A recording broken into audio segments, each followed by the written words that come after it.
हमारे कारवां को गुमानों के लश्कर ने घेर रखा है।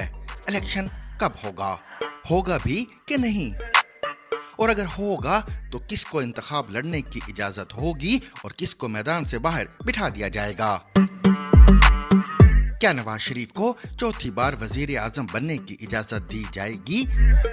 यानी आप यूं समझिए कि हाल ऐसा नहीं कि तुमसे कहें, एक झगड़ा नहीं कि तुमसे कहें। अदमे निजाम हमारा सबसे बड़ा कॉम्प्लेक्स है।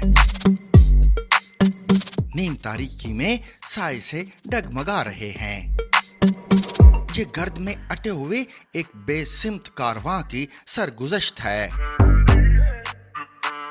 हमारा अलमिया बेयकीनी है, और ये बेयकीनी फकत इलेक्शन और इसके मुतालकात तक महदूद नहीं है। ये अबहाम हमारी दास्तान बेसरोपा की बुनत